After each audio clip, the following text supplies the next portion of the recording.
for many, many years, this was seen as the edge of the ancient world. It has, drawn people for the last 10,000 years to be at the very edge of the world itself. This week, I am in the kingdom, the McGillycuddy Reeks.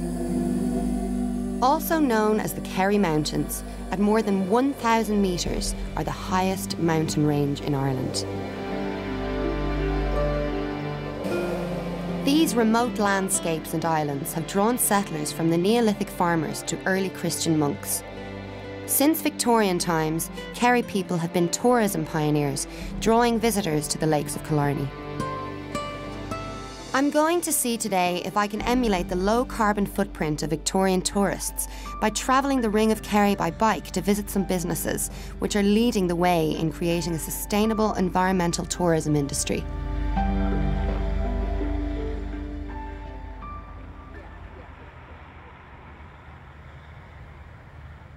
My first stopping point is a good omen. This is a former petrol station turned into a huge bike rental shop.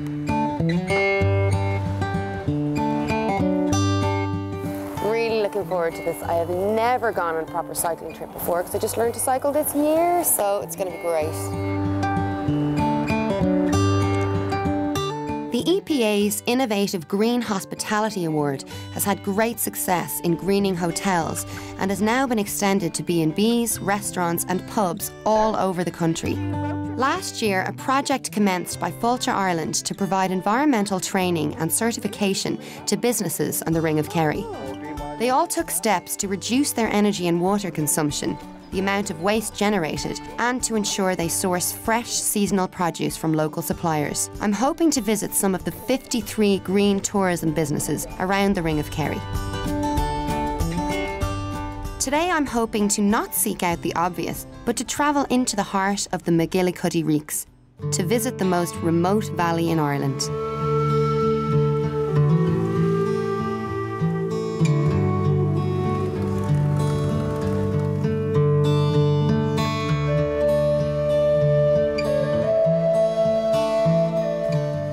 After a 10-kilometre cycle, I'm hoping to meet Con Moriarty, who has just brought a group of tourists down Ireland's highest mountain, Harrentoul.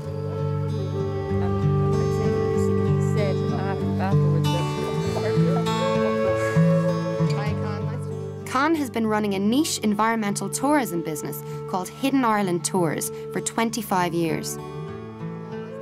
So where are we right now, Con?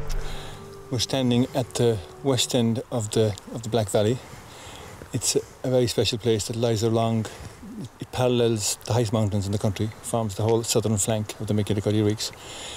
These houses behind us here were the last houses in Ireland to turn on the electricity in 1978. Really? It's a very, very wild place, it usually kind of shocks people from Ireland and even outside Ireland. We always seem to be looking for some distant horizon. There's some American or there's some European who's going to come and bail us out, when in actual fact our biggest asset is what's behind us here. Our biggest asset is in our rivers and in our mountains and in our incredible headlands, which are not just Irish headlands. These are the very, very bulwarks of Western Europe. So they're incredibly powerful places. My grandfather spent 45 years of his life guiding people up here. He died long before I was born in the 1940s. But tourism in this area is about 250 years old. It's certainly got a huge boost when Queen Victoria visited here in the 1860s.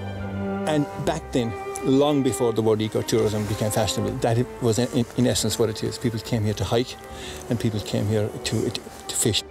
Sadly and bizarrely, post-independence in the 1930s, 40s, 50s, all the way through almost into the present epoch, we seem to have turned our back to what it is that brought people here in the first place. On a very, very simple level, things like the New York Times or the London Times writing an article that the biggest lake in the Republic was so poisoned that the people of Galway couldn't drink out of it. You can imagine what that did to the angling industry. What do you think we need to be doing more of then, to improve our tourist industry then? We're sure that we're not selling the iron sweater and the leprechaun anymore, but we're not quite sure what we're meant to replace that with. The type of people I'm interested in getting into the country are really the kind of people that my father and many, many others 40 and 50 years ago, and even people 100 years ago, had identified would come to an area like this because they were inspired by this incredible landscape. So they're essentially nature lovers. Today, that market is a highly developed market. It's incredibly fluid. It's as likely to get on a Ryanair flight and go hiking in Slovenia as it is to come to Kerry.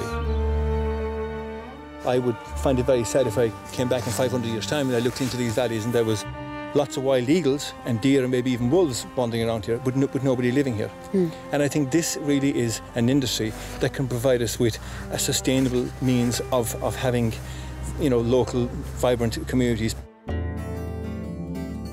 Con has certainly made me look at the landscape differently.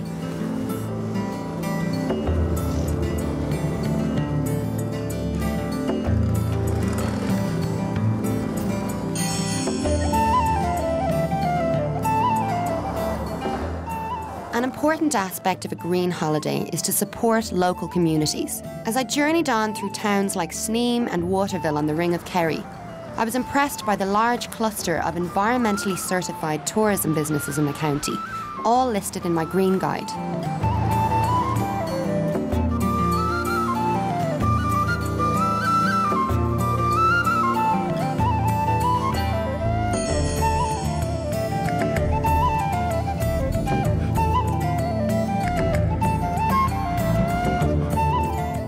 Portmagee, my destination at last.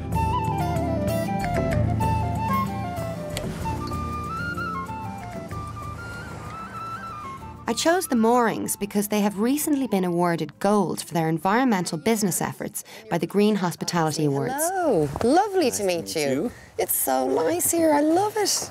You've obviously been learning very fast if you've already won 2 gold awards. It is completely going back to the costs, You will reduce your costs. There's no two ways about that. How much do you think, would you say you've reduced now, cost-wise? Like our water bill has halved since 2006. What about energy bills? I think we reduced by about 30%. That's amazing. Yeah. All our suppliers are Kerry, really, are they? Well, most of them, 20 Over 20 of our suppliers are within Kerry. So you're planning on continuing then, I take? Oh yes, you're going to go forever with this. We're going to go for the Platinum Award next, hopefully. Great. The business people I have met on my journey have shown me that it is possible to have a sustainable environmental tourism industry in Ireland if we go back to what drew visitors here in the first place: our unspoilt environment and scenery. In our next episode, the final in this series of EcoEye, we look at Ireland's huge green potential for thousands of new jobs that could get our economy back on track.